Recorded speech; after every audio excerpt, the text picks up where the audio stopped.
6:47 on this Monday morning, taking a live look right now. Lucas Oil Stadium in Indianapolis, Indiana, where tonight the NCAA Men's Basketball Championship game is being played. Duke taking on Wisconsin. Tip-off is set for 8:20 or thereabouts. Of course, you can watch all of the action on KX4. Hi again and good morning, everyone. Thanks for waking up with the Valley today. It's now 13 minutes before 7 o'clock. I'm Lisa Bedeau here with Kyle Bosch, and we're starting our nonstop news and weather all the way to the top of the hour to help you plan your day. And we start with breaking news from overnight out of Indiana. 5 people have been shot in Indianapolis, including 3 young children. The shooting happened on the city's north side. Officers were called to the scene just before 9:30 last night. The children were ages 3 and 4, and one was an infant. All 5 victims are in serious condition. Police say 3 suspects are on the loose. A Northern Valley man who was shot by police after a high-speed chase through Grand Forks back in February is due to make his first court appearance later today in Grand Forks. David Elliot, who's 41, was shot several times by officers after allegedly ramming a deputy's vehicle in the parking lot of All True Hospital. Elliot is facing 2 counts of felony reckless endangerment and 1 misdemeanor count of fleeing a police officer. He was released from the Minneapolis hospital Friday morning and booked into the Grand Forks County Jail. University of North Dakota officials are expected to release more information today in the death of a 22-year-old student. Alex Davis of West St. Paul was found unresponsive on campus just before 9 a.m. on Saturday. Paramedics tried to revive him using CPR, but Davis was taken to All True Hospital where he later died. No foul play is suspected. Police say there is no concern for anyone's safety. A child was sent to the hospital last night after being hit by a taxi cab while riding his bike in West Fargo. It all happened at the intersection of 19th Street and 13th Avenue East around 8:30. Police say both the bicyclist and cab driver had green lights. The driver apparently didn't see the bike rider when he was turning and hit the boy. The boy had non-life-threatening injuries to his leg, but was taken to the hospital to be checked out. Children with autism can face a number of challenges, and one of them is communication, which can be difficult. But when doctors told South Fargo mom Nicole Watkins that her son Chandler would never speak functionally, she refused to give in. Instead, she found a way to understand him through technology. An iPad helps Chandler have a conversation with anyone with the push of a button. I'm so glad that I know him now. You know, that I know Chandler, I know his personality, I know what he likes. That's so important to me. I didn't just want him to be autism. I want him to be Chandler. Chandler's mom says the iPad app that they use to help Chandler communicate has been amazing for their entire family. It's coming up on 6:51. Time for weather and traffic on the ones here on this Easter Monday, and we start with meteorologist Mick Kerr. Thank you. As we begin, we find snow down towards the Twin Cities and out in western North Dakota. It affects the surface on I-94 and Highway 10 once you get down towards the Alexandria area. There is a very clear area, very clear, but clearly defined area separating the clouds in the south from the clear and cool and drier air up north. And this afternoon, we're going to continue to see clouds develop. But as far as falling precipitation, very limited as far as threatening weather that may cause traffic issues here in the valley. Certainly, as you get past St. Cloud towards the Twin Cities here this afternoon, heading into the evening, it's going to be some liquid precipitation. And then overnight, that liquid in southern Minnesota, eastern South Dakota, is going to pull to the north and mix in with the much cooler, drier air up north. And that means freezing rain, a likelihood for tomorrow in central Minnesota. Mostly cloudy, sprinkles and cool going on for southeastern North Dakota this afternoon, 44 to 45. Central Minnesota, 41 to 45. Cloudy, rain, snow mix and cool, especially this morning, but this afternoon we could see a little bit of lingering light precipitation. Partly sunny and cool for northwestern Minnesota, 38 in Badette, 39 Bagley, and about 40 elsewhere. So nothing to brag about there. Northeast North Dakota, same story. Further north you go, the more likely you'll see some sunshine. Further south you go, the cloudier, but again, cool all day. All right, out in the Killdeer, North Dakota area, there is, again, a travel advisory posted by the Dunn County Sheriff there. No travel advised because of icy conditions. And this can't be good. Rain changing over to snow along into the south of I-94 in central Minnesota. Again, a northeast wind about 15, 27 and cloudy now in Grand Forks. Fargo-Moorhead sitting under a mostly cloudy sky and 31. Let's get a traffic update now. Here's Valley News Live's Al Ahmed. Good morning, Mick. Good morning, everyone. We're on the Metro Interstate Loop this morning. I just headed north on Interstate 29. Traffic is mighty thick out here, and it's also very congested right around the tri-level, and as you would expect at the ramps.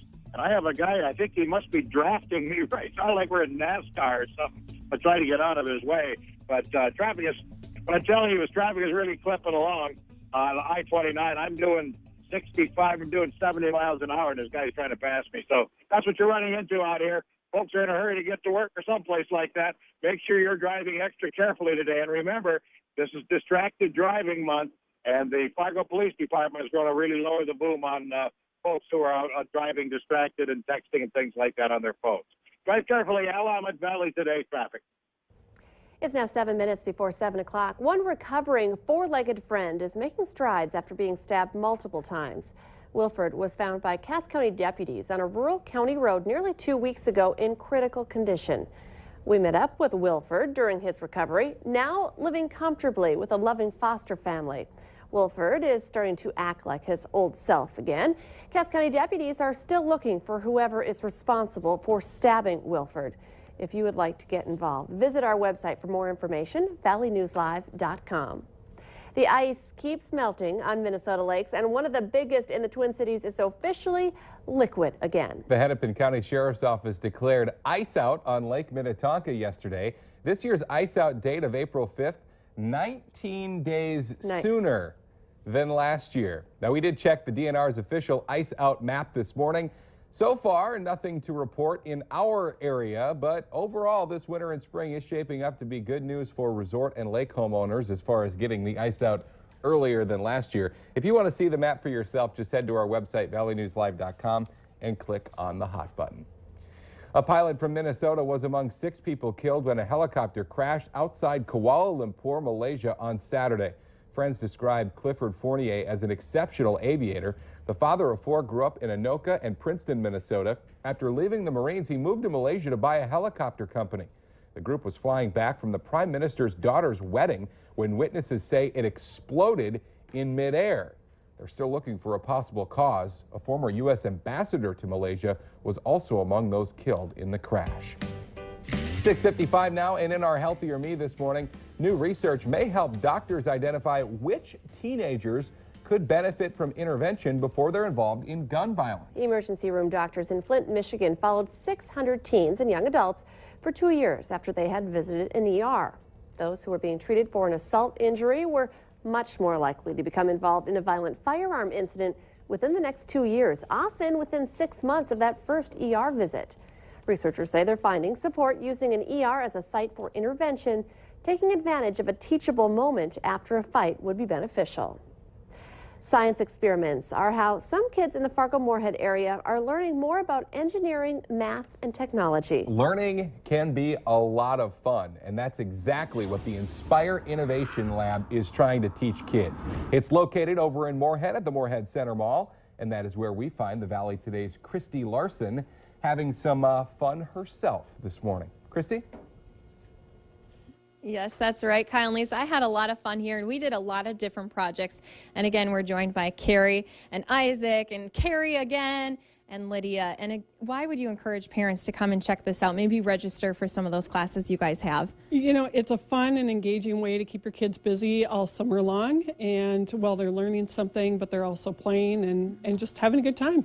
Isaac, do you think the Inspire Lab is fun? Yeah. Yeah? What's your favorite part? Just zooming around the place on all the scooters that they have here. You did zoom around on some scooters this morning at 5 a.m. when we met up. And again, you guys do have another store next door, the Nerd Nook, and talk about the kind of the connection you guys have with it. So the Nerd Nook is a separate entity, but it's a store that sells nerdy things, educational kits, Brainiac games. It's very gender friendly for girls and boys. And part of the profits from the store actually come over to the Inspire Lab to help support us. Yeah, and fun for some of the things. And you can see here, this is just an example of some of the stuff you have in that store next door.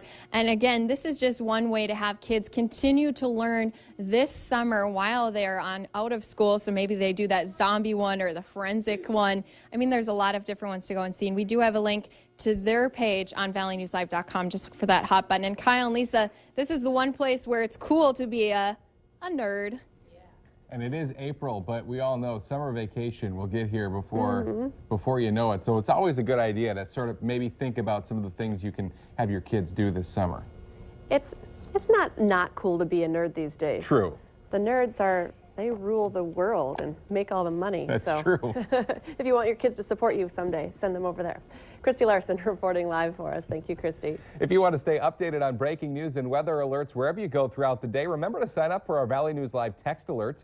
You can head to our website, valleynewslive.com, and click on the text alerts button right on the homepage for all of the details. In a White House tradition that dates back to 1878, the president and first family will host an annual Easter egg roll today. Children ages 13 and under will attend with their families. And in addition to the actual egg roll, there will be live music, sports, courts, cooking stations, and storytelling. This year's theme is Gimme 5 in honor of the 5th anniversary of the First Lady's Let's Move campaign. Always a big event, and it's always, there's people that really collect those White House Easter eggs. It's like a whole industry in and of itself, but looks like a lot of fun on the White House lawn. It does. It looks very warm in that video from previous years as well, so I don't know about today. Let's get our answer now to our question of the morning on Facebook. Here's our question. What do about a quarter of women say they do every day? So 75% of women don't. Maybe they take a bath. Take a shower. A quarter. I needed to wake up in the morning, but that's me. I don't know. Monday through Friday, I take a shower every day. Sometimes two. Take the weekends off. Weekends. I used to take a lot more weekends off. Now I get yelled at by the wife. Are you going to shower today? Well, I wasn't planning on it. Do I need to? Yes. And then I get the yes. Yeah, it's something you got to do every day. Hey, let's check our weather. We do that every day, every 10 minutes here. And our planner starts us with a cloudy, cool beginning at 30 and 40 by noon. Sprinkles or flurries, cool and breezy much of the day. Just a heads up, tomorrow there's a freezing rain advisory starting around Alexandria eastward. Thanks for waking up with the Valley today. Remember, we have more local news and weather right here for you in just 25 minutes. Have a great Monday, everybody. We'll see you tomorrow morning.